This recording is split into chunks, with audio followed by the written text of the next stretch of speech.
వీళ్ళిద్దరిలో మీకు ఇష్టమైనటువంటి జర్నలిస్ట్ ఎవరు? లైక్ అడగట్లా, సబ్స్క్రైబ్ అడగట్లా, ఒక్క కామెంట్ చేయండి. ఒక 500 కామెంట్లు టార్గెట్ పెట్టుకుందాం. మీ ఇద్దరిలో మీకు ఇష్టమైనటువంటి జర్నలిస్ట్ ఎవరు?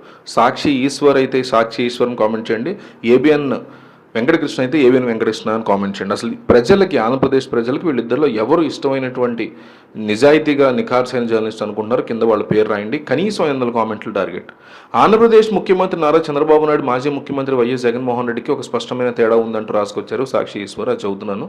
చంద్రబాబు దాదాపు రోజు ఎక్కడో చోట ఉపన్యాసం ఇస్తూ ఉంటారు. అధికారంలో ఉన్న, ప్రతిపక్షంలో ఉన్న ఆయన అలవాటు అది. ఆయన ఏ ఆరోపణైన ఆధారాలతో నిమిత్తం లేకుండా చేయగలరు, కానీ జగన్ అందుకు పూర్తిగా భిన్నంగా ఉంటారు.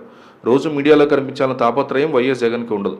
పక్షానికో నెలకో మీడియాతో మాట్లాడినా, లేదంటే ఏదైనా కార్యక్రమంలో పాల్గొన్నా ఆ సందర్భం ఏం చెప్పదలిచినా అత్యధిక శాతం ఆధారాలతో సహా తన వాదన వినిపిస్తారు. జగన్ చెప్పే విషయాల్ని ఖండించలేక తెలుగుదేశం పార్టీ నేతలు ఏవేవో ఇతర విమర్శలు చేస్తూ ఉంటారు. మొత్తం అంశాన్ని డైవర్ట్ చేయాలని తాపత్రయపడుతూ ఉంటారు. ఇది గత ఏడాదిన్నరగా సాగుతున్న వ్యవహారం. కొద్ది రోజుల క్రితం జగన్మోహన్ రెడ్డి మీడియా సమావేశం పెట్టి కొన్ని అంశాల మీద సమగ్రంగా మాట్లాడారు. ఆ సందర్భంలో విశాఖపట్నంలో ఏర్పాటు చేయతలపెట్టిన గూగుల్ డేటా సెంటర్, దాని మూలం ఎక్కడి నుంచి వచ్చింది, తన హయాంలో వచ్చిన అదానీ డేటా సెంటర్కి దీనికి ఉన్న లింక్ ఏంటి, విశాఖకి తన హయాంలో జరిగిన మంచి ఏమిటి, తదితర విషయాల మీద సాక్ష్యాధారాలు చూపిస్తూ మాట్లాడారు.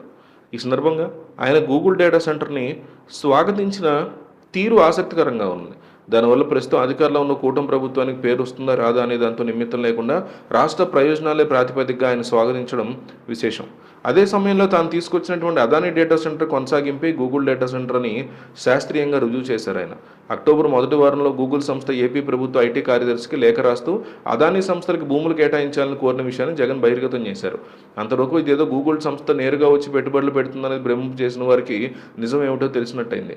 అదానీ డేటా సెంటర్కి తన హయాంలో జీవో ఇచ్చి శంకుస్థాపన చేసిన వైనం, అలాగే సబ్సీ కేబుల్ని సింగపూర్ నుంచి తీసుకురావడానికి దేశ ప్రభుత్వంతో తన హయాంలో జరిగిన సంప్రదింపుల లేఖలు మొదలైనవన్నీ కూడా ప్రజలకు చూపించారు ఆయన. ఇప్పుడు 87,000 కోట్ల పెట్టుబడి పెడుతున్నది ఆ అదానీ గ్రూపేనని, మొత్తం నిర్మాణం పూర్తయిన తర్వాత గూగుల్ దాన్ని లీజుకు తీసుకుంటుందని ఆయన తెలిపారు. చంద్రబాబు మాత్రం అదానీ పట్ల కనీస కృతజ్ఞత చూపించలేదని, అదానీ పేరు చెప్తే తనకెక్కడ పేరు వస్తుందో అని అలా చేశారని వివరించారు. నిజంగానే అంత పెద్ద కార్యక్రమం జరుగుతుంటే అదానికి ప్రాధాన్యత ఇవ్వకుండా చంద్రబాబు జాగ్రత్త పడడం అందరి దృష్టిని ఆకర్షించింది.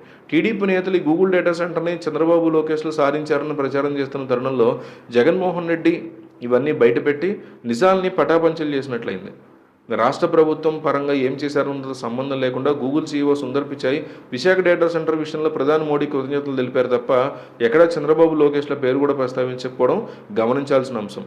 ఇది ఆ ఇద్దరికి నిరాశ కలిగించి ఉండొచ్చు. ఒకవేళ సుందర్ పిచాయ్ వీరికి నేరుగా లేఖ రాసి ఉంటే కనుక ఎల్లో మీడియా భూమి ఆకాశాలు దద్దరిల్లేలాగా హోరెత్తించేది ఉండేదేమో. ఇదే సందర్భంలో జగన్ చాలా స్పష్టంగా డేటా సెంటర్ వల్ల ఉద్యోగాలు రావని, ఎకోసిస్టమ్ అభివృద్ధి అవుతుందని, అందుకే ఆ సమయంలో తమ అదానీ డేటా సెంటర్తో పాటు IT business park, recreation centre తదితర సంస్థలు ఏర్పాటు చేసి 25,000 మందికి ఉపాధి కల్పించాలని షరతు పెట్టామని కూడా జగన్మోహన్ రెడ్డి చెప్పుకొచ్చారు.